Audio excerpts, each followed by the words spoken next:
हरियाणा सरकार इस बार की बजट में आम लोगों के हित को ध्यान में रखकर बजट की तैयारी में जुटी हुई है। गुरुग्राम में आज मुख्यमंत्री नायाब सिंह सैनी ने 6वीं प्री बजट बैठक कर उद्योगपतियों तथा रियल एस्टेट क्षेत्र से जुड़े लोगों से उनके सुझाव लिए हैं। मुख्यमंत्री ने बताया कि इस महत्वपूर्ण बैठक में उद्योगपतियों के अहम सुझाव मिले हैं, उन्हें आगामी बजट में शामिल किया जाएगा। साथ ही उन्होंने जानकारी देते हुए बताया कि प्रदेश में 10 नए IMT स्थापित किए जाने की योजना है। साथ ही बताया कि गुरुग्राम अब ग्रेटर गुरुग्राम बनने की ओर अग्रसर है। उन्होंने कहा कि हरियाणा सरकार की कोशिश रहती है कि विकास की रोशनी तमाम क्षेत्रों में पहुंच सके।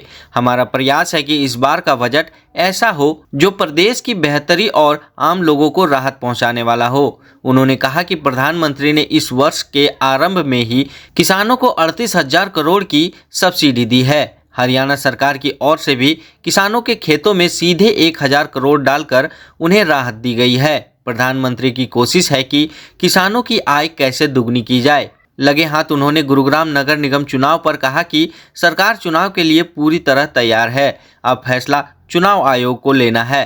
देखिए, आज प्री बजट को लेकर के हमारे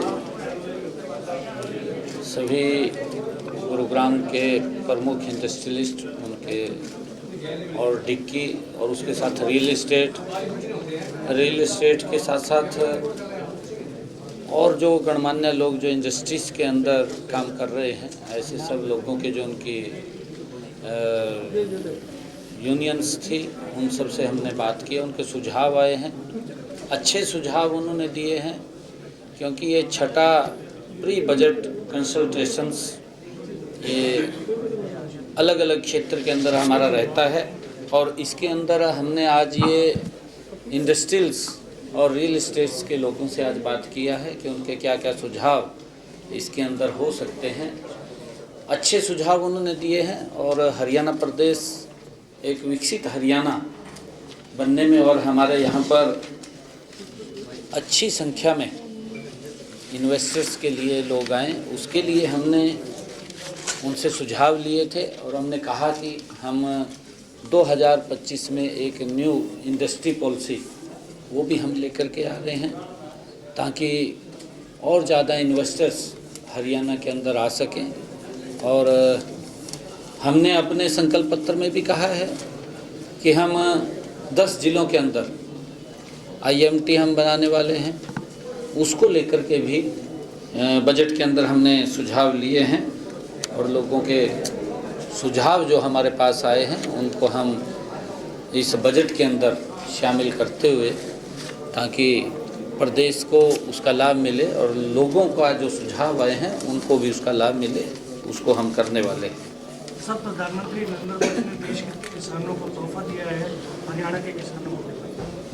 हाँ, कल नव वर्ष के ऊपर देश के यशस्वी प्रधानमंत्री नरेंद्र मोदी जी ने, क्योंकि आज तक इस प्रकार की, क्योंकि मैं ये मानता हूँ एक्चुअल में कांग्रेस पार्टी ने किसानों के साथ धोखा किया है।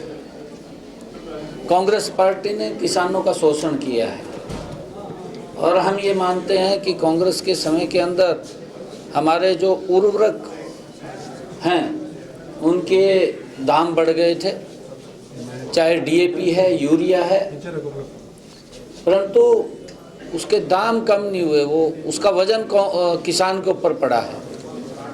आदरणीय मोदी जी ने कल भी बैठक करके जो DAP और यूरिया के दाम बढ़े थे पिछले दिनों, पीछे भी सब्सिडी दी थी और कल भी 38,500 करोड़ रुपए की सब्सिडी का ऐलान किया है। हम स्वागत करते हैं, इसका हमारे किसानों को बड़ा लाभ वो मिलेगा, उनके ऊपर कोई दबाव नहीं पड़ेगा, उसके खर्चे कम होंगे, उसकी इनकम बढ़ेगी, उसकी पैदावार ज़्यादा होगी। और ये चिंता अगर कोई कर सकता है तो नरेंद्र मोदी जी जैसा व्यक्ति ही चिंता कर सकता है कि हमारा किसान सशक्त और मजबूत होना चाहिए। हमारी पूर्ण तैयारी है और वार्डबंदी कुछ हो गई है, कुछ रह गई है, जल्दी ही पूर्ण हो जाएगी और करके जल्दी ही जो भी चुनाव आयोग डेट देगा उस डेट को हम चुनाव कराने के लिए तैयार हैं।